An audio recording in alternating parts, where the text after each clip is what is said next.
Before we get into the video, could everyone please subscribe to my FXmovies.20 channel? Thank you so much. I am Ava, age 22. You may be curious about how a girl of my age resides with her uncle, particularly in light of what I am going to disclose.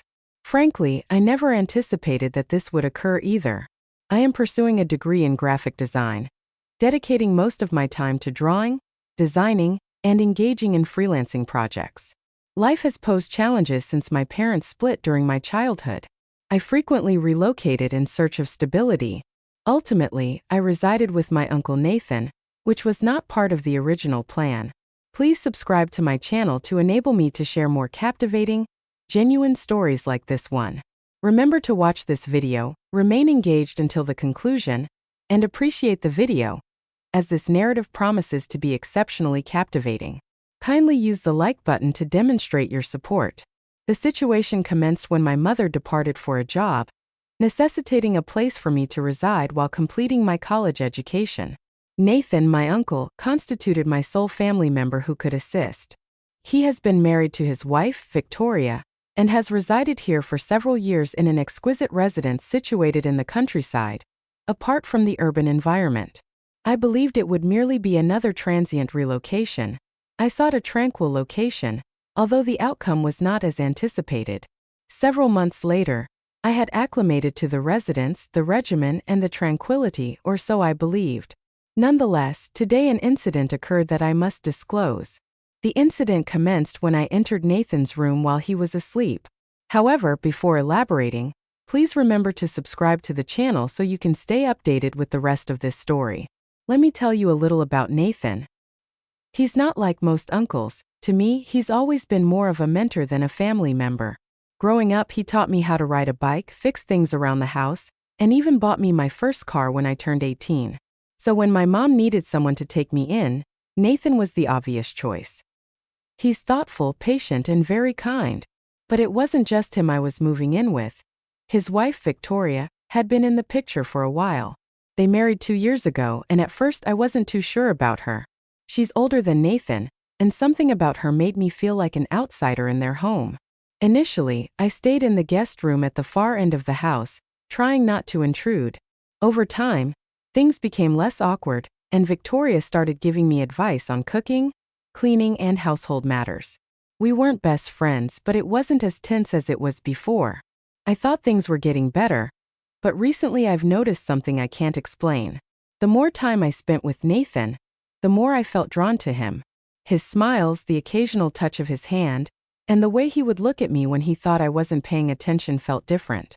I couldn't ignore it. The connection between us began to build an energy that was impossible to escape. I understand your thoughts, Ava. What are you referring to regarding his status as your uncle?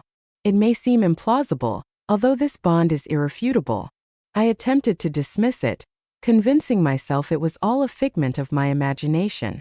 Yet whenever we were alone, the ambience felt electrified, as though an unseen force was drawing us closer. One evening after supper, as I was engaged in a project in my room, I heard footsteps in the corridor. Nathan had been sleeping for several hours while Victoria was socializing with friends. We were solitary. I regarded it with little consideration initially. I heard the door to his bedroom creak open. I hesitated momentarily, uncertain whether to allow him to rest or to enter. Yet an inexplicable force compelled me toward him. I discreetly opened the door, attempting to avoid disturbing him. He reclined supine, one arm positioned behind his head, appearing tranquil in slumber. The illumination from the window created gentle shadows on his face, rendering him somewhat ethereal. I remained stationary for a brief while. My heart raced and I felt my face flush. My heart rate accelerated. I had never experienced this sensation before. Previously, I may have merely desired to observe him, or perhaps it was something deeper. My contemplation was disrupted when I inadvertently toppled a vase adjacent to his bed. The noise caused Nathan to awaken. His eyelids opened, and for a fleeting instant we exchanged glances. His eyes reflected bewilderment, yet also an indefinable quality. He blinked many times, attempting to concentrate on me, then emitted a drowsy laugh. "Eva, what brings you here?" asked his voice thick with sleep. My heart was racing as I struggled to find the right words. I didn't want to look like I was snooping, but I didn't know how to explain myself. My mouth went dry. I didn't mean to wake you, I stammered, feeling embarrassed. Nathan sat up slowly, rubbing his eyes. He smiled at me, the same kind, patient smile he always gave. But today there was something different in his eyes, something that made my heart race. He studied me for a moment before speaking again. "It's okay," he said gently. "You know you can always talk to me, Ava. I'm here for you." I nodded, but my mind was spinning. I didn't know how to deal with this strange tension. The room felt heavy, and I could feel my breath coming faster. "I just wanted to talk," I whispered.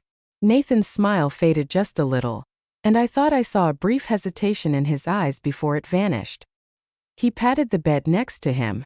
"Come here then. You can always talk to me," he said warmly. I stood there for a moment, unsure, but something inside me pushed me forward. Without thinking, I sat next to him. The tension between us was thick, heavier than ever. I could feel the heat of his body next to mine, his cologne filling the air. We were so close that I could hear his breathing and feel the rise and fall of his chest. With each breath, my heart raced again. Slowly, almost in slow motion, I looked up at him. Our faces were so close that I could feel his warmth. His gaze was soft, unsure, but there was something else, a spark that made my skin tingle. "Are you okay?" Nathan asked gently. Before I could answer, I leaned in closer to him. My pulse was racing and my breath caught in my chest. I couldn't explain it, but everything felt so intense, as though the air itself was charged. Nathan didn't pull away. His eyes held mine with quiet intensity. He didn't speak, but his breath quickened, mirroring mine. The room felt warmer, and the silence between us deepened with unspoken words. My mind was in a whirlwind. Everything had led to this moment. I couldn't stop myself. Slowly, I leaned in, my lips trembling as if I were in a dream. They brushed against his. At first, it was uncertain and tentative, but then as his lips met mine softly, I couldn't stop myself. My mind screamed for me to stop, but my body refused. I needed this, I wanted this. Nathan's hand cupped my cheek, urging me closer. His other hand rested beside us, grazing my skin. I could feel the heat of his touch. The kiss deepened, and soon it was hard to tell where his lips ended and mine began. The rest of the world disappeared. It was just the two of us caught in this undeniable connection. My mind raced with confusion and guilt, but also with a strange sense of rightness. What were we doing? Did it feel so necessary? There were no words to explain. There was no logic behind it. He pulled away for just a moment, his forehead resting against mine. Our breathing was heavy, shaky, and slow. I could feel his pulse against my skin, matching the rapid beat of my own heart. Ava's voice was soft, strained with something deeper. "We shouldn't." But I wasn't sure I agreed.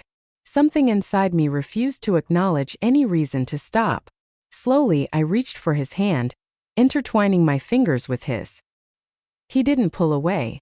His fingers curled around mine, holding on to me just as tightly as I was holding on to him.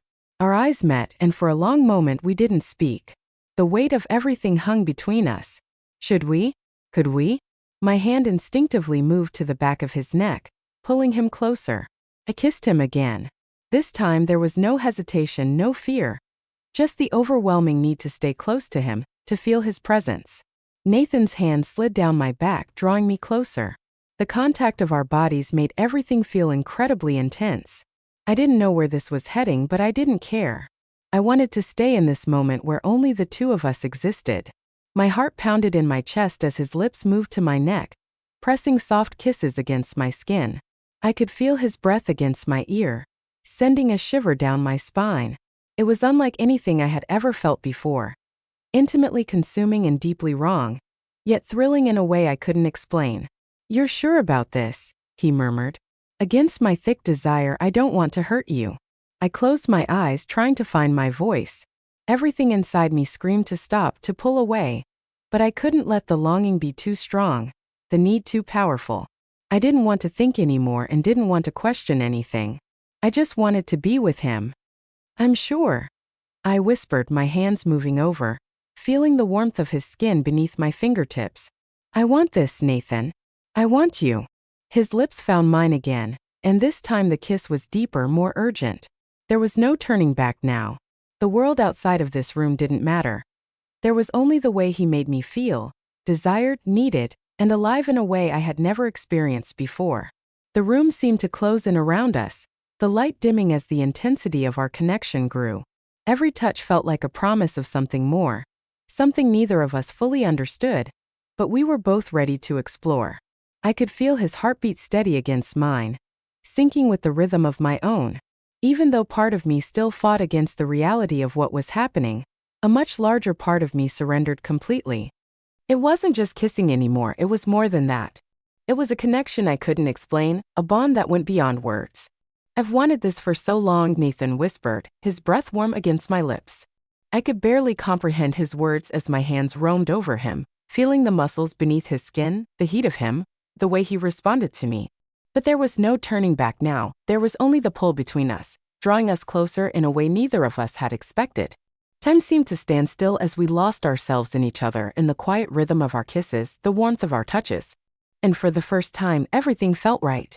In the stillness of the room, we were no longer just uncle and niece, we were two people bound by something deeper, something more intense than anything I had ever known. In the air between Nathan and me hung thick with tension, neither of us moving, neither of us speaking.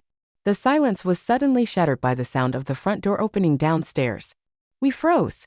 My heart raced and I quickly pulled away from Nathan, panic flooding me. What had we just done? What was happening between us?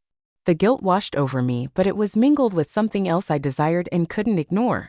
I felt trapped between the moment we had just shared and the reality that we were entangled in something we couldn't easily undo. Nathan didn't move right away. His eyes were locked on mine, but his expression was unreadable. I could feel the heat between us, the lingering closeness that hadn't yet dissipated. "Ava," he whispered, his voice strained. Before he could say anything more, the sound of footsteps echoed up the stairs. Nathan heard a voice I immediately recognized. My heart sank, it was Victoria. She quickly jumped off the bed, my breath quick and shallow. I didn't know what to do with my mind. Raised in every direction, but I couldn't think of a way out of this. I really was going to face her after what had just happened. The door to Nathan's room creaked open, and there she was, Victoria, standing in the doorway, surprise written all over her face. Her eyes flickered between Nathan and me, confusion crossing her features as she took in the scene. "Nathan, what's going on here?" she asked, her voice uncertain. But there was something else, an intuition, maybe, that told her something was wrong. I could feel the blood drain from my face. Victoria's presence was like a bucket of cold water, and in that moment, everything felt wrong. There was no way to explain this, no way to justify what had just happened between Nathan and me. My throat tightened as I struggled to find the words. I stammered, unsure of what to say. Nathan, now sitting on the bed, looked just as lost. His hand rubbed the back of his neck, clearly embarrassed and unsure how to explain. Victoria's gaze moved from him to me, and there was an unspoken understanding between them, as if in that single moment, Victoria knew something had happened that shouldn't have. But her reaction wasn't what I expected. Instead of anger or disappointment, there was only an unsettling sadness in her eyes. She stepped into the room, closing the door behind her. Her presence was commanding, and the room fell into an odd, tense silence, like the calm before a storm. "Ava, you need to understand something," Victoria said gently, her voice softer than I anticipated. "There's more to this than you realize, more than either of you understand." I looked at her, confusion flooding my mind. What did she mean? What more was there? The silence lingered even after Victoria left, her words hanging in the air, leaving a mark on both of us. Despite all the confusion, her calm understanding and offer of guidance gave me something unexpectedly hopeful. Victoria wasn't angry. She didn't cast us aside. Instead, she gave us a chance that felt fragile and uncertain, but still there. I glanced at Nathan's face, which was a mixture of guilt, confusion, and something else I couldn't quite identify. He was avoiding my gaze, his hands nervously rubbing together. I knew he felt the weight of what had happened, the way our worlds had collided unexpectedly. But the more I thought about it, the more I realized that none of this was anyone's plan. Things had unfolded beyond our control. What I knew for sure was that we couldn't ignore it, we couldn't pretend like nothing had happened. Victoria was right about that. The feelings and everything had to be addressed, and it had to be faced head-on. "Nathan," I whispered, my voice trembling slightly, "what do we do now?" Nathan looked at me, his eyes full of a mix of emotion. "I don't know, Ava. I don't know what to feel or what to think. I don't know if I should be angry, ashamed, or if I'm even allowed to feel anything at all. His voice cracked, revealing the internal struggle in his words. He was torn between the deep connection we had shared and his loyalty to Victoria, his wife, and couldn't handle the situation being solved in one conversation. It wasn't that simple. I took a deep breath and walked toward him, closing the distance between us. I wanted to reach out to him to comfort him, but I wasn't sure if that was the right thing to do. I didn't know what was right anymore. I don't think we'll figure everything out right now, I said softly, but I think we need to talk to be honest with each other. This is too complicated to ignore. Nathan nodded slowly, his expression serious but not defeated. Yeah, I know. I just don't know where to start. I took his hand, the touch both comforting and charged with unspoken emotion. We start by admitting what happened, what we felt, and what we still feel. Then we figure out what comes next. He nodded again, his expression softening just a little. It's not going to be easy, Ava, but I want to understand. I want to understand what's happening between us. I squeezed his hand, the contact both comforting and filled with unspoken emotions. I don't have all the answers, Nathan. I don't know what happens next, but I'm not running from this anymore. We sat in silence for a moment, both lost in thought, trying to make sense of everything that had happened. There was no clear way forward, no easy answers. The emotions, the confusion, it was all so overwhelming. But what Victoria had offered us was a lifeline, the space to face everything together, to confront the mess we had found ourselves in. I looked at Nathan again, and for the first time I felt that no matter what happened next, we would face it with honesty. There was no perfect solution, no simple way to fix things, but there was hope for understanding and healing, and maybe even for something more. As I sat back, my thoughts raced with all the possibilities. I couldn't help but think of Victoria and what she had said to us. Her calmness and her offer of understanding had opened up a door I didn't even know existed. She hadn't rejected us, she hadn't condemned us. Instead, she had given us room to breathe, room to process what had happened. But what would happen next? How would things unfold if we admitted the depth of what we still felt? Could we move forward, or would the weight of it all be too much? But those were questions for another time. Right now it was just Nathan and me, sitting together in the silence of our shared uncertainty. We both knew nothing would ever be the same again. The only thing we could do was take the next step, whatever that might be, and somehow together we would figure it out.